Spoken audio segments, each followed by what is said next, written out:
लखनऊ में UP BJP की कार्य समिति की बैठक हुई, जिसमें बीजेपी अध्यक्ष जेपी नड्डा शामिल हुए, तो वहीं सीएम योगी और यूपी बीजेपी अध्यक्ष भूपेंद्र चौधरी समेत बीजेपी के तमाम दिग्गज नेता इस मीटिंग में शामिल रहे।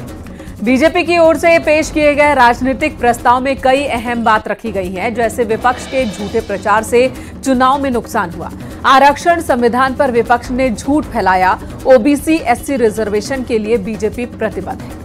बीजेपी कार्यकर्ताओं को एकजुट होना होगा, सरकारी भर्तियों परीक्षाओं में रुकावट ना हो, इसकी रणनीति भी बनेगी और बीजेपी ने माना परीक्षा और भर्ती में सच्चाई पारदर्शिता जरूरी है। पेपर लीक की निष्पक्ष जांच, दोषियों को सजा दिलाएंगे, राहुल गांधी को हिंदू समाज से माफी मांगनी चाहिए, तो यूपी की कानून व्यवस्था देश में उदाहरण बन गई है। ये तमाम पॉइंट्स आज के प्रस्ताव में रखे गए मीटिंग के दौरान। और साथ ही बताएंगे जेपी नड्डा और सीएम योगी ने विपक्ष पर कैसे बोला जोरदार हमला, एक रिपोर्ट के जरिए आपको दिखाते हैं।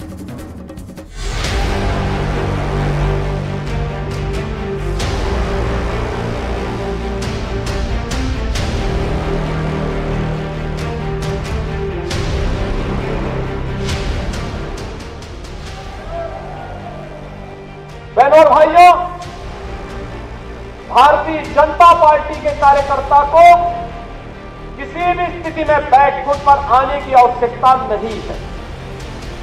जिस विपक्ष ने चुनाव के पहले हिम्मत हार करके बैठ गया था, वो आज फिर से उछल कूद करने का कार्य कर रहा है।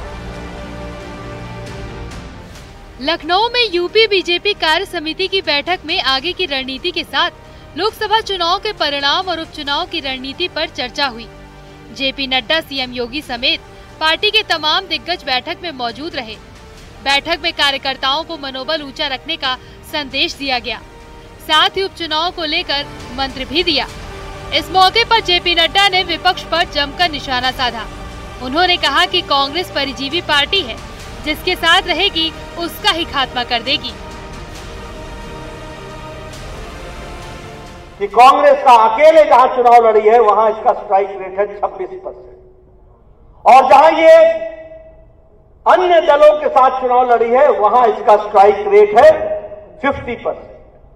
यानी कांग्रेस पार्टी आज परजीवी पार्टी हो गई है, अपने पर खड़ी नहीं है, अपने वोट पर खड़ी नहीं है, ये दूसरों के वोट पर, अंग्रेजी में इसको कहते हैं पैरासाइट। और आप यहां परजीवी पार्टी यानी लता की तरह किसी पेड़ के साथ चिपक करके खड़े होने की बात करती है। और यह भी हमको ध्यान में रखना चाहिए कि यह पार्टी दूसरों के सहारे खड़े होकर के उन पार्टियों को कमजोर कर देती है और खुद खड़े होने का प्रयास करती है। ये कांग्रेस पार्टी का चाल चरित्र है।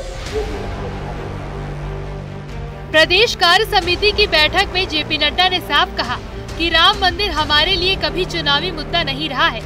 ये लोगों की आस्था का मुद्दा था, जिस पर विपक्ष अब बयानबाजी कर रहा है। और मैंने पहले भी कहा था, मैं इसलिए पत्रकार बंधु भी नोट कर लें, सारे चुनाव में मैंने कहा राम मंदिर हमारे लिए चुनाव का मुद्दा नहीं है। राम मंदिर करोड़ों करोड़ों लोगों के आस्था का मुद्दा है और आस्था से जुड़ा हुआ विषय है। बीजेपी की बैठक में सीएम योगी ने विपक्ष पर करारा हमला बोला।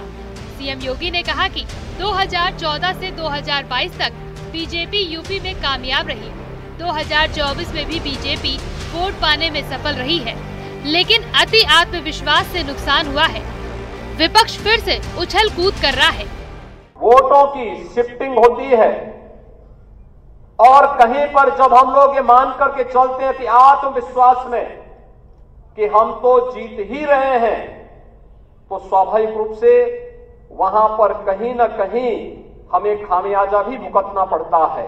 और वह अति आत्मविश्वास कहीं न कहीं हम लोगों को जहां चोट पहुंचाने में, उस विश्वास पर खरा उतरने में, उन अपेक्षाओं पर खरा उतरने में, जहां कहीं न कहीं उस विश्वास पर कहीं न कहीं चोट पहुंची, वहीं साथ ही साथ जिस विपक्ष ने चुनाव के पहले हिम्मत हार करके बैठ गया था, वो आज फिर से उछल कूद करने का कार्य कर रहा है।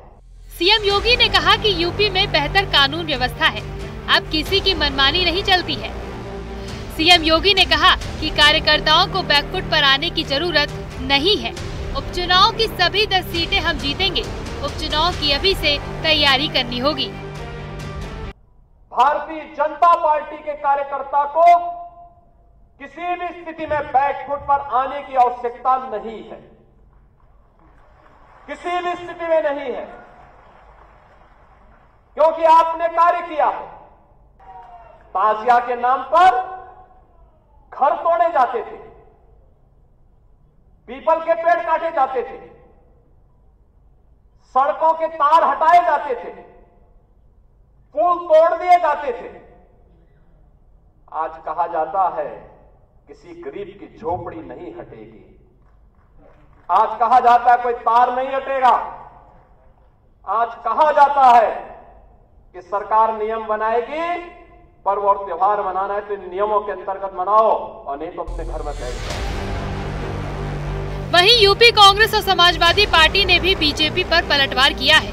उनका कहना है कि बीजेपी को अपनी बैठक में भी कांग्रेस और एसपी का डर सता रहा है। समाजवादी पार्टी और कांग्रेस को नसीहत दे रहे हैं। अगर नसीहत देनी है तो अपनी सरकार को नसीहत दीजिए कि वो पेपर लीक क्यों करवा रही है, लगातार युवाओं को क्यों बेरोजगारी से परेशान करके रखा हुआ है, दलितों पर अत्याचार चरम पर हो रहा है।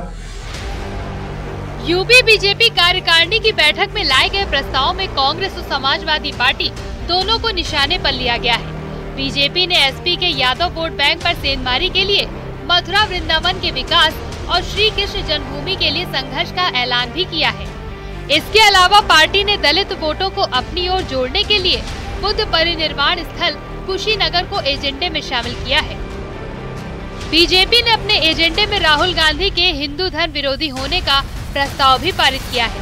न्यूज़ 18 के लिए ब्यूरो रिपोर्ट।